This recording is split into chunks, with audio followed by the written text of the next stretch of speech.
Welcome back, everybody. WHIP Radio in Philadelphia. Time in the WHIP studios is 11:31, taking up until noon Eastern time, where the Temple Sports Hour will come your way. Now joining us on the phone line from the Philadelphia Inquirer to talk some Temple football is Mike Jensen. Mike, it's Zach Gelb and Mike Zahn here. Thanks for a few minutes. How are you?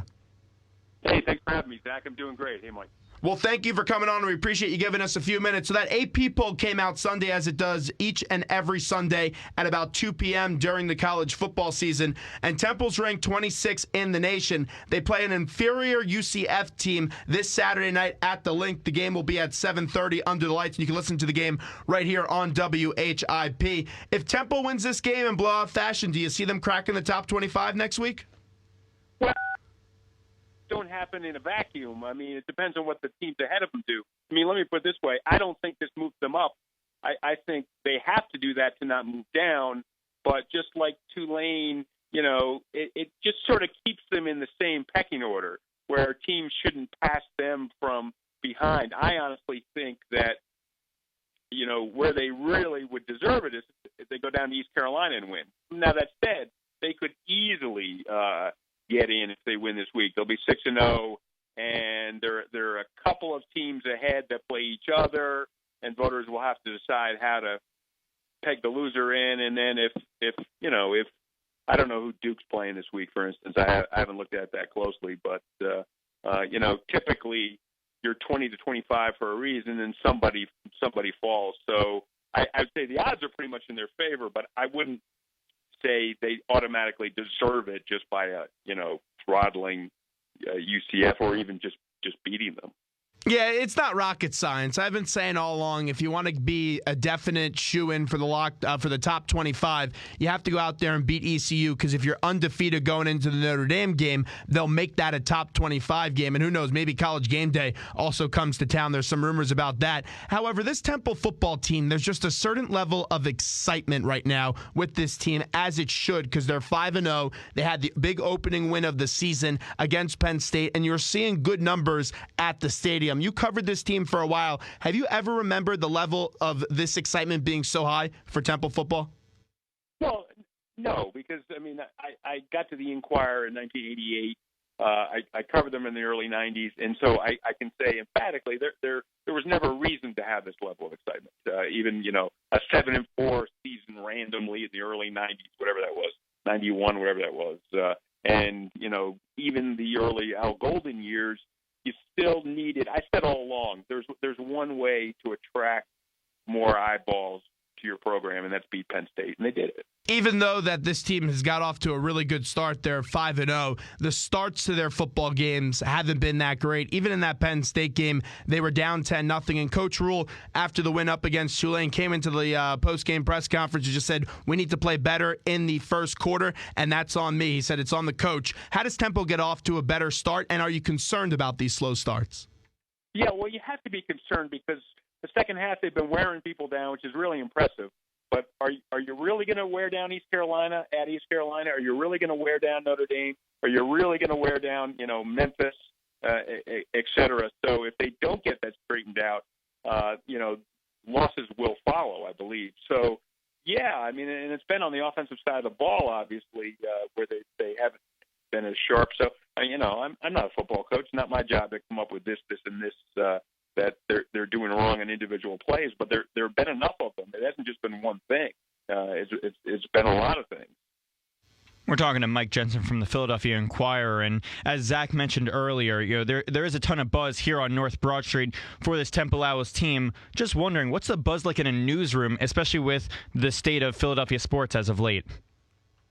Yeah, well, there's close attention being paid to Temple. There's no question that editors are interested in that sort of thing. There is a lot more talk about Temple, and not just sort of like, hoo-ha, wow, look at that. There's a little more, X and O talk about, I'm writing a column right now about P.J. Walker and talking to an editor who's, watching the games, and, the difference in P.J. Walker this year to last year, from last year is huge. So, people are paying more attention, not just that it's happening, but how it's happening and why it's happening.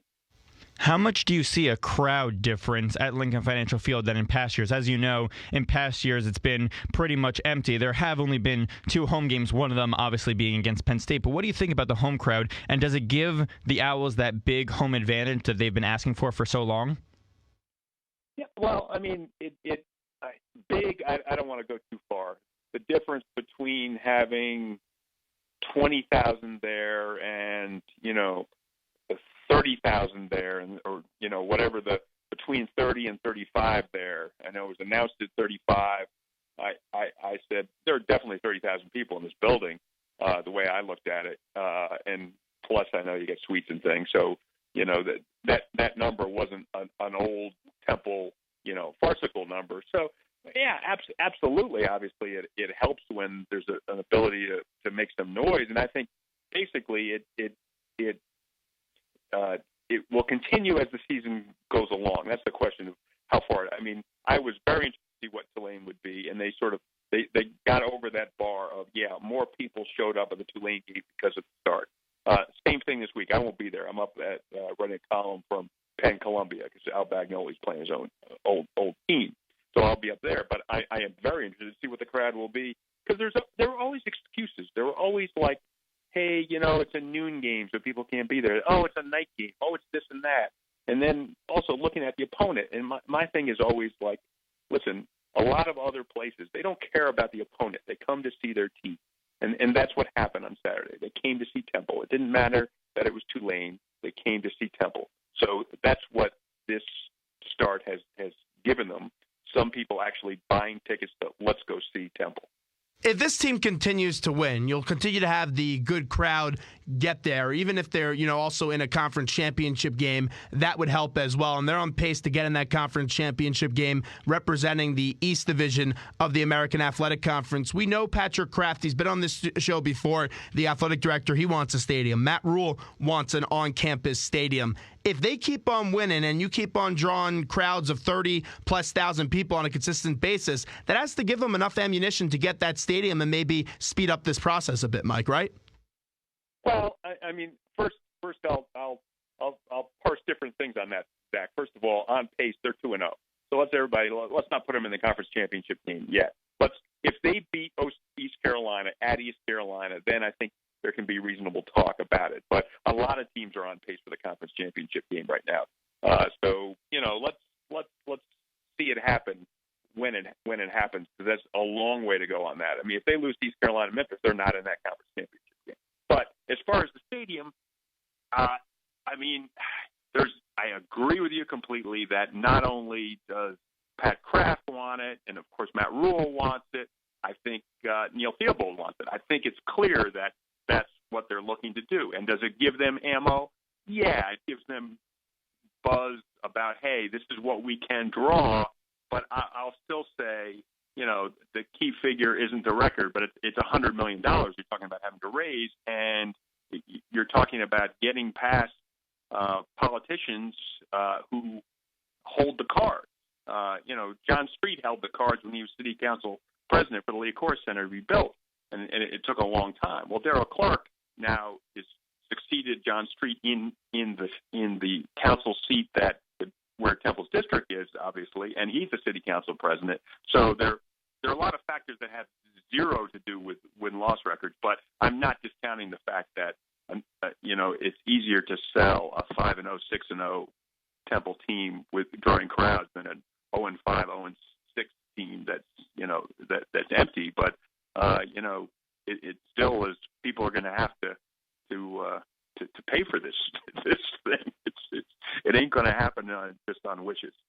Mike Jensen joins us from the Philadelphia Inquirer. Zach Gelb and Mike Zahn here with you, WHIP Radio in Philadelphia. Tyler Medikevich is one tackle away from career tackle number 400. He's also on pace to be 1 out of 7 players to accumulate at least 100 tackles in each of his years at a university, being freshman, sophomore, junior, and senior year in the history of the NCAA. He's a cornerstone player for this program. He's a guy that's such an assiduous player. What kind of player, though, does he remind you of? I know you've been watching football for a long time. Assiduous, nice word, Zach. He's a special player. I mean, he's I mean, you throw out all these Penn State linebackers. He fits in. He fits in. You know, I mean, I've covered college football for a while. I mean, remember that win from Texas A&M and went on to play for the Cowboys? He was just around the ball all the time. I mean, he's one of those guys. And you know, I'm not projecting his future. I know he's gotten beaten on a couple pass plays this year, which scouts will look at and have to project, you know, where he fits in. But you know, he's one of these guys that you know, I mean, I agree when you use the word cornerstone. I mean, when you start listing the reasons why this team plays good football, obviously you start with him. And that just entire defense led by Phil Snow has been an exceptional unit, even dating back to last year. Their presence and mindset in the red zone is something really special. And the best part about Tyler is he's not a me guy. He always talks about his teammates. And one of those guys is having a really good year is Matt Ioannidis. That entire defensive line, they were all after Tulane on Saturday. Tulane didn't even have a second to even think to try to throw that football. And you saw it led to some turnovers and some big play. This Temple defensive line, it's a special one, Mike. Yeah, he had a big game, and I was writing some about that from Saturday. I mean, Nate Smith played a huge game.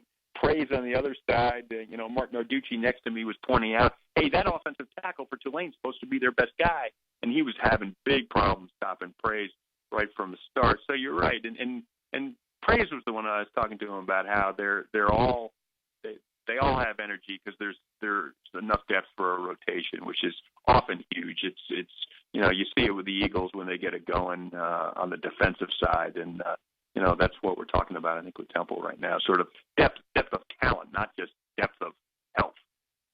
Mike, we appreciate a few minutes. I'm sure we'll talk to you as we get closer to basketball season. We'll always be ready for the cherry and white when they tip things off, actually in Annapolis this year. So it should be a fun one, and we'll talk to you down the road. Sounds great. Thanks for having me.